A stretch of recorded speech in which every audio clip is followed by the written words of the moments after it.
لا ينفع مال ولا بنون إلا من أتى الله بقلب سليم রব্বুল আলামিন মানুষদেরকে জানা দিলেন, হে মানুষরা, তোমরা যে ধন সম্পদ অর্জন করলে একদিন এমন একটা দিন আসবে তোমাদের এই ধন সম্পদ গুলো কিছুই তোমাদের কাছে থাকবে না।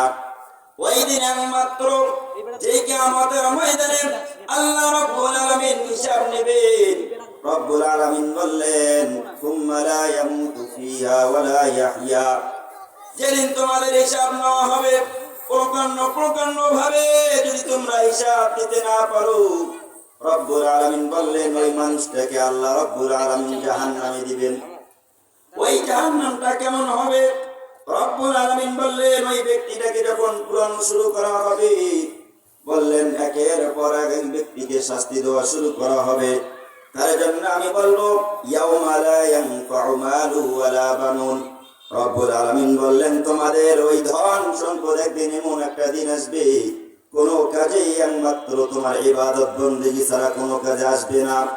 তার জন্য আল্লাহর নবীর জামানায় এক সাহাবী, তার নাম হলো যুলকারনাইন, ওই সাহাবীটা তার সন্তানদেরকে নসিহত করতেছেন, হে আমার সন্তানরা, একদিন তো আমি এই দুনিয়া থেকে চলে যাব, আমি মারা যাওয়ার পর আমার যেন লাশটা এলাকার মধ্যে হাতটা বিছাইয়া তোমরা ঘুরো। সন্তানরা জিজ্ঞাসা করলেন, বাবা কেন তোমার লাশটা আমরা ঘুরাবো হাত বের করে দিয়ে?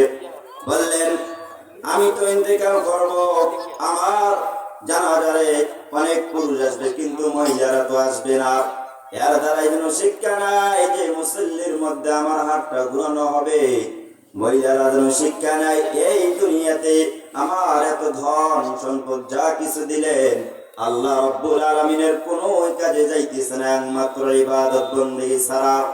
তার জন্য রাব্বুল আলামিন বললেন, ইয়া কওমি উবুদু লিল্লাহি মা লাকুম মিন ইলাহিন গায়রি, তোমরা যদি বিশ্বাস না করো, তোমরা যদি আমার দ্বীন ইসলাম যে কিছু আমি আল্লাহ রাব্বুল আলামিন সৃষ্টি করলাম তোমরা যদি বিশ্বাস না করো, তাহলে আসমানের দিকে তাকিয়ে থাকো, যে আসমান আমি সৃষ্টি করলাম কোটি ছাড়া।